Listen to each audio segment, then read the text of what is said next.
Hello everyone, welcome back to Sleepy Classes. और आज का प्रीवियस ईयर क्वेश्चन 2015 से है, जो कि है consider the following pairs. First is place of pilgrimage and location. First was Srisailam and Nallamala hills. Second Omkareshwar and Satmala hills. Third Pushkar and Mahadev hills. तो इसका करेक्ट आंसर था हमारा option number A, that is one only. That is because Omkareshwar जो है वो मनदाता hills में है, मध्य प्रदेश में।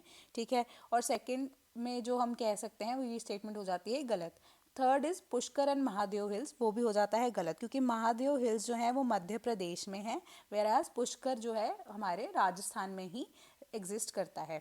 इसलिए option number one, that is one only, यानी कि श्री सरसेलम एंड नलमला हिल्स जो है हमारा हो जाता है करेक्ट आंसर।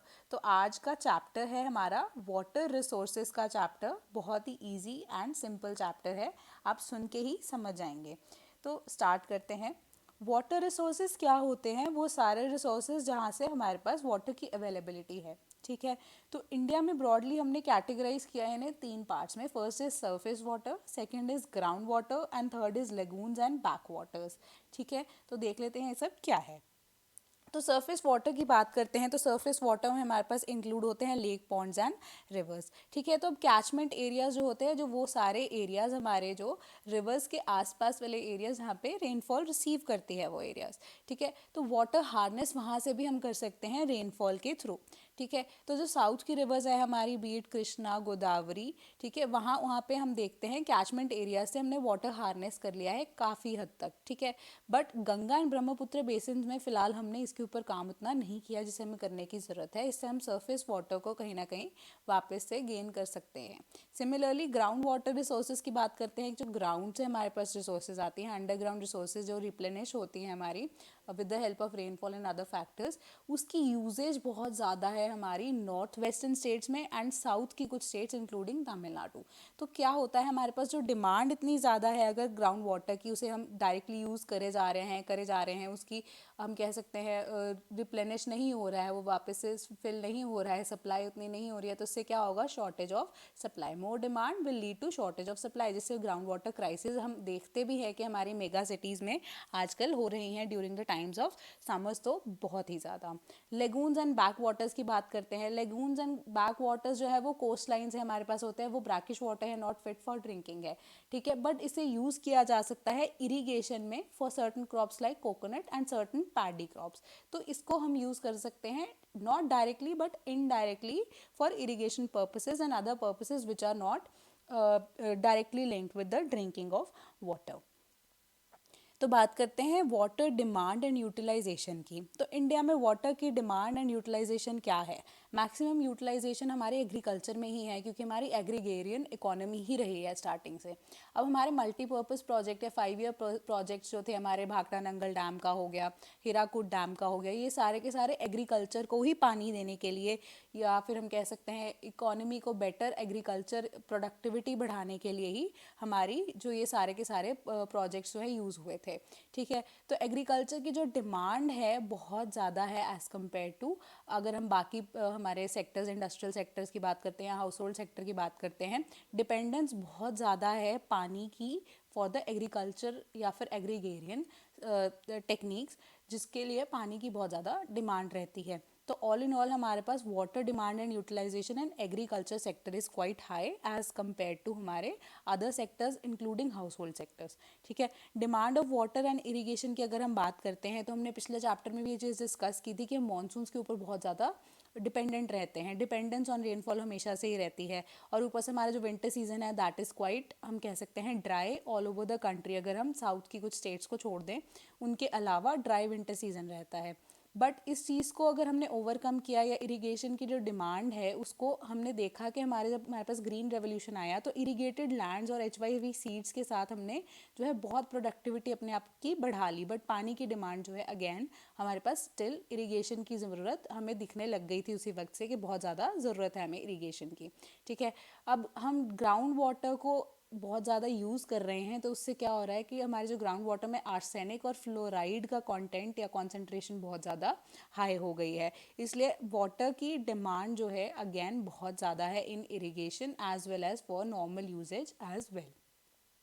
तो अब हमारे पास इमर्जिंग वाटर प्रॉब्लम्स भी हैं बहुत सारी। इमर्जिंग वाटर प्रॉब्लम्स में क्या है कि हमारे पास पर कैपिटा यानी हर एक पर्टिकुलर पर्सन के लिए जो वाटर की अवेलेबिलिटी है वो डे बाय डे जो है बहुत ज़्यादा कम हो रही है, और वो एक्चुअली में और कम हो रही है क्योंकि जो इंडस्ट्रीज़ है उसका पोल्यूशन बहुत ज़्यादा बढ़ गया है। क्योंकि एक्चुअली में हम देखते हैं जो एफ्लुएंट्स वाला पानी है, जितना भी dirty water that is release by the industries, वो हमारी मेन रिवर्स में ही जाकर मिलता है। तो इसलिए पोल्यूशन बहुत ज़्यादा हो रहा है इंडस्ट्रीज़ के द्वारा भी। ठीक है, वाटर की जो हमारी क्वालिटी है वो बहुत कम हो रही है, purity of water is declining क्योंकि अगेन इंडस्ट्रीज़ की वजह से। एंड साथ ही साथ जो इंडस्ट्रीज़ के हमारे पोल्यूटेंट्स हैं वो भी अगर पानी के साथ या रेनफॉल के साथ मिक्स होकर हमारे सॉइल से होते हुए हमारे ग्राउंड वाटर में जाकर मिल रहे हैं, और क्या हो रहा है, हमारे ग्राउंड वाटर की भी कंटामिनेशन हो रही है। Similarly water conservation and management की अगर हम बात करें तो हमें सस्टेनेबल डेवलपमेंट के गोल्स जो हमने अपनाए थे, यानी कि हम सस्टेन करेंगे पानी के लेवल को ताकि हमारे फ्यूचर जनरेशंस जो कि इक्वली हकदार हैं उन सारे रिसोर्सेज के जिसके लिए हम हैं। ठीक है, तो उसको टेक्निक्स हमने बहुत ज़्यादा उसके लिए अपनाई हैं। Similarly water conservation techniques be it rain water harvesting या अदर टेक्निक्स जो हमने वो भी अपनाई हैं। सिमिलरली हमारी जो गवर्नमेंट है उसने भी प्रिवेंशन ऑफ वाटर पोल्यूशन के लिए बहुत सारे जो है हथकंडे अपनाए थे। तो पहली चीज़ है सेंट्रल पोल्यूशन कंट्रोल बोर्ड। वो ये बोर्ड है, इसका काम ये है कि मॉनिटर करेगी हमारे डिफरेंट सिटीज़ में पोल्यूशन लेवल को। ठीक है, similarly water prevention and control of pollution act. ठीक है, साथ ही साथ इन्वायरमेंट प्रोटेक्शन एक्ट हमने दोनों चीज़ें लागू की है, बट इनकी इम्प्लीमेंटेशन कहीं ना कहीं नहीं हो रही है। वाटर सेस एक्ट भी हमने यूज़ किया था कि पानी जितना यूज़ करोगे, या पोल्यूटर पेज प्रिंसिपल पे भी हम चलते हैं कि जितना पोल्यूशन करोगे उतना ही आपको पेमेंट करनी पड़ेगी, बट कहीं हम देखते हैं इसकी इम्प्लीमेंटेशन में भी जो है कमी रह गई है। तो अब जितनी मर्जी कोशिश कर लो, हमें ये चीज़ देखने को मिल रही है कि जब तक लोग खुद से ही इनिशिएटिव कलेक्टिवली नहीं लेंगे, government alone can not do anything. तो हमारे पास क्या क्या टेक्निक्स हैं। अब recycle and reuse of water, कि जो पानी रिसाइकल या रीयूज़ हो सकता है उसे हम यूज़ करें, क्योंकि जो रिसाइकलेबल वाटर है that is not fit for drinking. ठीक है, तो उसे, या हम लेस क्वालिटी वाटर भी बोलते हैं, उस पानी को हम यूज़ कर सकते हैं for non drinking purposes, like irrigation में यूज़ कर सकते हैं, गार्डन में यूज़ कर सकते हैं, वॉशिंग के लिए यूज़ कर सकते हैं। और जो बेटर क्वालिटी वाटर या जो हमारा डायरेक्ट सोर्स है पानी का, पीने लायक जो पानी है, उसे हम ड्रिंकिंग के लिए यूज़ कर सकते हैं। ठीक है, वाटरशेड मैनेजमेंट है। वाटरशेड मैनेजमेंट जो हमारी टेक्निक है वो ये कहती है कि जो पानी है उसे हम पर्कुलेट होने दें, या जो हमारा कह सकते हैं हम ग्राउंड वाटर है उसे हम वापस से रीफिल करें। और रीफिल कैसे होगा, पर्कुलेशन टैंक्स हैं, रिचार्ज वेल्स हैं, इनके थ्रू हम इन्हें यूज़ करें, वापस से ग्राउंड वाटर लेवल जो है उसे मेंटेन करके रखें। इसलिए सेंट्रल गवर्नमेंट के द्वारा हमारे जो रूरल एरियाज़ है वहाँ पे हरियाली वाटरशेड प्रोजेक्ट भी लॉन्च किया गया था। ये अगेन एक वाटरशेड मैनेजमेंट प्रोजेक्ट है इन द रूरल एरियाज, जहाँ पे लोग अगेन वाटरशेड मैनेजमेंट को प्रैक्टिस करते हैं। सिमिलरली नीरू मीरू प्रोग्राम जो है आंध्रा में वो चल रहा है। अरावरी पानी संसद जो है ये भी प्रोजेक्ट चल रहा है इन राजस्थान के अलवर में। ठीक है, तो रेन वाटर हार्वेस्टिंग अगेन हमें बहुत ही सिंपल कॉन्सेप्ट है कि पानी जो हमारा रेनफॉल का है उसे हम स्टोर कर रहे हैं। ठीक है, तो उसे स्टोर करने के साथ साथ अगेन हम देखते हैं कि हमारा ग्राउंड वाटर की रिप्लेनिशमेंट के लिए हेल्प करता है। तो check water level, it keeps a check on the ground water level as well. ठीक है, तो सिमिलरली हम ट्रेडिशनल वे में भी हमारे पास ग्राउंड वाटर या रेन वाटर हार्वेस्टिंग होती थी। तो रेन वाटर हार्वेस्टिंग में क्या करते थे, लेक्स एंड पॉन्ड्स को भी बना देते थे। सिमिलरली हम देखते हैं कि राजस्थान में भी हमारे पास बहुत सारे कुंड जो हैं वो भी एक तरह से रेन वाटर हार्वेस्टिंग के लिए ही यूज़ होते थे। एंड रेन वाटर हार्वेस्टिंग से अगेन हम रूफ टॉप्स पे भी यूज़ कर सकते हैं। और साथ ही साथ जो हम एनर्जी यूज़ करते हैं अपने ग्राउंड वाटर से पानी को निकालने के लिए, जो मोटर्स है, सबमर्सिबल्स वगैरह हम लगाते हैं, वो एनर्जी को भी हम सेव कर सकते हैं अगर हम रेन वाटर हार्वेस्टिंग को प्रैक्टिस करें। तो इस चैप्टर में इतना ही है। यूपीएससी प्रीवियस ईयर क्वेश्चन 2018 से जो नेक्स्ट क्लास में हम डिस्कस करेंगे वो है, which of the following is or are the possible consequences of heavy sand mining in river beds.